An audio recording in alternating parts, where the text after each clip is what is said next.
Buongiorno a tutti i nostri followers di Facebook. Siamo qui a Veneto Agricoltura, a Legnaro, in provincia di Padova, e oggi parte questo nostro servizio, la prima puntata di Radio Veneto Agricoltura. Perché Radio Veneto Agricoltura? Perché in questo momento, da oggi, ogni giovedì noi trasmetteremo una puntata dedicata a un approfondimento, a un tema, con una duplice diretta, cioè su Facebook, ma anche sulla piattaforma Spreaker, quindi sarà possibile ascoltarci anche via radio.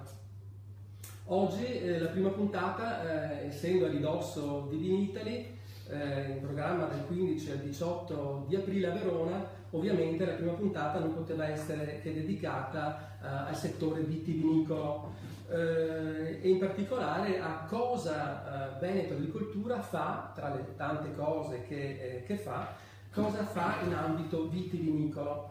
E per questo motivo abbiamo invitato questa mattina il direttore della sezione ricerca e gestioni agroforestali, il dottor Giustino Mezzalira, al quale chiediamo immediatamente cosa esattamente fa Veneto Agricoltura in campo vitivinicolo. Veneto Agricoltura è da molto tempo impegnata nel campo vitivinicolo e ha fatto storicamente delle cose molto importanti per quanto riguarda soprattutto la caratterizzazione del territorio veneto dal punto di vista della viticoltura. Si è occupata molto di conservazione di risorse genetiche, quindi individuare quelle che sono gli antichi vitigni che venivano coltivati nel nostro territorio, la valorizzazione di questi antichi vitigni, nel senso il loro utilizzo moderno all'interno delle nostre attuali produzioni, e poi un grosso lavoro anche di analisi nella fase successiva, quella di cantina, diciamo, attraverso le microvinificazioni che facciamo nel nostro centro di Conegliano, andare a caratterizzare quindi i vini che nei diversi territori con diversi vitigni vengono prodotti. Tutto questo in collaborazione con i principali centri di ricerca sia regionali che nazionali, cito in particolare il CIRDE dell'Università di Padova e il CREA VIT di Conegliano. Sì, ricordo a questo proposito che Veneto Agricoltura, è collegato al ragionamento, ormai da tanti anni organizza il trittico vitivinicolo, suddiviso in 3 momenti, a gennaio, a giugno e a dicembre, ovvero una serie, praticamente il vigneto veneto viene monitorato costantemente. A giugno organizziamo il convegno di Conegliano dedicato a una fotografia del vigneto alla vigilia dell'estate, quindi un'analisi sotto il profilo fitosanitario del vigneto, lo stato di salute del vigneto. Poi ad agosto il convegno sulle previsioni della vendemmia e poi a fine anno o a inizio anno, a seconda, il resoconto della vendemmia. Ecco, questo per dire quanto fa in termini di comunicazione e di approfondimento Veneto Agricoltura per il settore. Ma ritorniamo al nostro discorso. Sempre più si parla di vitigni resistenti o tolleranti. Di cosa si tratta esattamente? Perché è un tema questo molto caro agli ascoltatori, ma come dire anche ai consumatori. Sì, intanto chiariamo i termini. La differenza tra resistente e tollerante è piuttosto significativa. Resistente vorrebbe dire che sostanzialmente la vite non viene colpita da una determinata malattia, non è sensibile a un parassita, eccetera. E tollerante invece vuol dire che ha una tendenza molto inferiore al normale a essere colpita, ma non è in assoluto resistente. Questo è molto importante perché nel primo caso si potrebbe immaginare di eliminare completamente i trattamenti che devono essere fatti per impedire lo sviluppo di una determinata malattia. Nel secondo caso invece con intelligenza si deve porre attenzione all'andamento climatico, alle condizioni di coltivazione, però in certe condizioni qualche trattamento lo si deve comunque fare. Ecco, in questo settore è ormai da alcuni decenni che in varie parti d'Europa, tra cui l'Italia, si è cominciato a lavorare a livello di selezione genetica, quindi di lavorare all'interno del patrimonio genetico della vite, quindi non stiamo parlando di OGM, non stiamo introducendo geni da organismi diversi dalla vite, si sta cercando di introdurre all'interno della vite europea vitis vinifera alcuni caratteri che magari sono posseduti da altre specie. Tutti conosciamo alcuni antichi vitigni, quelli che per esempio abbiamo introdotto nell'Ottocento per dare la resistenza alla fillossera. Ecco, questi sappiamo sono molto più tolleranti rispetto alle principali malattie di tipo critogamico. Ecco, si sta cercando di introdurre questi geni attraverso dei normalissimi incroci, quindi una normalissima selezione genetica che dagli albori dell'agricoltura noi facciamo per migliorare gli organismi viventi oggetto della nostra attività agricola. Quindi possiamo dire che in futuro la strada che dovremmo prendere sarà un mix tra una riduzione sempre più consistente dei prodotti chimici, non solo in vigneto ma in agricoltura, ma in questo caso nel vigneto anche potremo avvalerci di questi vitigni resistenti o tolleranti che ci permetteranno di usare meno prodotti. Esattamente, quindi da un lato un uso sempre più intelligente, diciamo, dei mezzi tecnici, e qui in questo momento si parla molto dell'uso per esempio di dati che vengono raccolti in remoto attraverso droni, attraverso satelliti, eccetera, eccetera, in modo da arrivare a lavorare con i principi della precision farming, quindi nel caso specifico la viticoltura di precisione, che vuol dire sostanzialmente non solo fare per esempio un determinato trattamento solo se è conclamata la presenza di fattori di rischio per cui io devo intervenire, eccetera, ma farlo solo laddove effettivamente io ho riscontrato la presenza di un focolare, eccetera, eccetera. Un po' la stessa cosa che facciamo con i seminativi, quando è inutile che io usi un diserbante su una certa superficie se lì non c'è la malerba che io voglio colpire. Quindi la differenza è tra tratto tutto il campo perché c'è una malerba e beccherò anche quella malerba, oppure in modo intelligente tratto solo quel metro quadrato dove c'è l'inizio di una infestazione da parte di una pianta che potrebbe darmi dei danni alla coltivazione. Ecco, questo mix quindi tra uso sempre più intelligente della tecnica, molecole sempre più attente all'impatto sull'ambiente e sulla salute e vitigni tolleranti o speriamo un domani addirittura completamente resistenti, questo è sicuramente lo scenario complessivo della viticoltura del futuro. Sì, e questi vitigni resistenti o tolleranti, come possiamo già immaginare, si entreranno in gioco nel contesto del vigneto veneto? E qui ci sono varie strategie, alcune delle quali sono già in atto, cioè questi vitigni sono già presenti nel vigneto veneto, perché alcuni di questi vitigni hanno già seguito tutta la fase della loro registrazione, quindi dopo la fase di ricerca che li ha messi a punto, la loro registrazione in modo da poter entrare ufficialmente all'interno di uvaggi, per esempio, che vengono utilizzati, o di produzioni specifiche che alcune aziende ritengono di poi caratterizzare nel mercato, visto il fatto che potranno comunicare che per la produzione di quel vino è stato fatto un uso significativamente inferiore di pesticidi, eccetera, eccetera.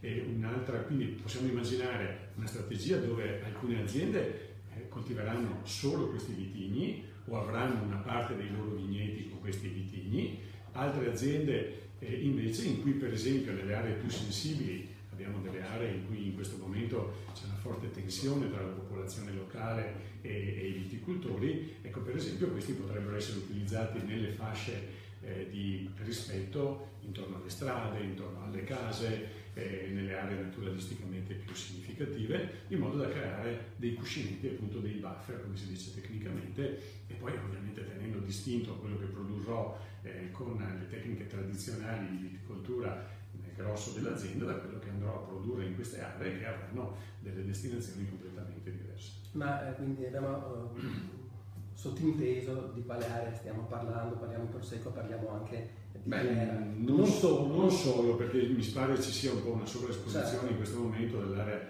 soprattutto degli OCG, delle colline di Conegliano, eccetera, eccetera. Ricordiamoci che ci sono altre aree del Veneto in cui oggi si vive sostanzialmente tra i vigneti, perché un fatto positivo della nostra agricoltura e lo straordinario successo della viticoltura veneta, e quindi abbiamo portato spesso i vigneti anche in zone dove si è arrivati veramente, come si dice, nei giardini delle case. A ridosso delle case. Ecco, quindi questa tensione direi che non è solo una questione di clera. Certo, però ma arriveremo a una clera resistente? Allora, la scienza ci crede. Bisognerà vedere se poi anche le normative permetteranno di chiamare ancora, tra virgolette, clera quel vitigno, perché sappiamo che alla fine non è solo una questione di tecnica, ma è anche una questione di normativa. Ecco, quindi su questo il percorso non è ancora stato definitivamente tracciato. Diciamo che noi stessi siamo impegnati, abbiamo un progetto finanziato dalla Regione del Veneto che stiamo realizzando in collaborazione con il CREALIT di Conegliano, proprio dove stiamo lavorando sul clera per arrivare a un clera, tra virgolette, resistente. Ecco. Se poi questo potrà essere utilizzato per fare del prosecco, questo è un altro paio di mani. Bene, chiudiamo l'ultima domanda, perché poi chiudiamo con la presentazione di un report che illustreremo lunedì 16 aprile alle 11:30 al Vinitaly, un report, un'indagine di Veneto Agricoltura, ma poi ne parleremo tra poco. Lunedì però a Verona assaggeremo anche, ci sarà una degustazione di 2 vini, uno rosso e uno bianco, no? Sì. Cosa possiamo dire su questo proprio in 30 secondi? Sì, sono una prima produzione di una nota azienda agricola da tempo orientata alla viticoltura biologica, che ha ritenuto, ospitando nei suoi terreni uno dei vigneti sperimentali di Veneto Agricoltura, dove abbiamo in collezione molti di questi cloni resistenti prodotti sia dall'attività di ricerca dell'Università di Friburgo sia dall'attività di ricerca dell'Università di Udine, e con questi piwi praticamente sono stati fatti degli uvaggi che sicuramente hanno la caratteristica di derivare al 100% dai vitigni resistenti, che quindi hanno richiesto un numero molto molto inferiore di trattamenti, e il pubblico di Vinitaly avrà, grazie a Veneto Agricoltura, l'opportunità di poter dare il suo giudizio sulla qualità di questi vini. Benissimo, allora l'appuntamento è alle 11:30 a Verona per non solo degustare questi 2 vini, ma proprio perché lunedì Veneto Agricoltura presenterà un report, un'indagine, ma proprio per questo abbiamo, grazie intanto al dottor Giustino Mezzalira che ci ha spiegato un po' qualcosa sui vitigni resistenti. Qui abbiamo la dottoressa Alessandra Liviero di Veneto Agricoltura, che invece lunedì avrà il compito di illustrare i risultati di questo importante studio che Veneto Agricoltura ha fatto sui vini biologici. Sì, presenteremo i risultati di uno studio che ha coinvolto 263 imprese del settore vitivinicolo biologico veneto. E la novità di questa indagine è che abbiamo analizzato il settore attraverso il punto di vista degli operatori e abbiamo cercato di capire qual è il loro sentiment, qual è la loro opinione in merito al settore su cui stanno lavorando, il biologico appunto, soprattutto in funzione del fatto che è un comparto ancora relativamente di nicchia, ma che sta avendo un forte riscontro di mercato, uno sviluppo considerevole dal lato della domanda. Quello che emerge di rilevante dall'analisi condotta è che il biologico risulta essere anche per gli operatori un vero e proprio modo di vivere e di pensare, non semplicemente una moda come magari molti potremmo essere indotti a pensare. Per essi il biologico rappresenta da un lato sostenibilità, ma soprattutto rappresenta rispetto per loro, per il loro lavoro, per la loro condizione di imprenditori, rappresenta rispetto per la terra, rappresenta rispetto per le generazioni future e rispetto per i consumatori attuali. Questi sono, diciamo, i lati positivi e il sentiment che emerge dagli operatori verso questo settore. Ovviamente ci sono anche delle questioni critiche. Le questioni critiche sono connesse soprattutto al fatto che ovviamente il disciplinare richiede molta burocrazia, non tanto per le attività in campo ma per le attività diciamo più amministrative fuori campo. E vi è la necessità di figure professionali specialistiche che assistano e supportino le esigenze tecniche dei produttori sia in campo che in cantina, e soprattutto poi vi sono notevoli problematiche che riguardano il riconoscimento del marchio bio nei paesi extra UE nel momento in cui abbiamo operatori, che sono tanti, che vanno ad esportare. Benissimo, allora ci prendiamo l'impegno di riproporre questo argomento in una delle prossime puntate. Nel frattempo noi diamo l'appuntamento a tutti a Verona alle 11:30 presso il padiglione della Regione Veneto, dove Veneto Agricoltura presenterà questo report e ci sarà appunto anche la degustazione dei vini biologici provenienti da vitigni resistenti. Chiudiamo dandoci appuntamento a giovedì prossimo, sempre alle ore 11 su Facebook per la diretta, ma anche sulla piattaforma Spreaker, poi chi vorrà ascoltarci. Un saluto a tutti, buona giornata. Arrivederci.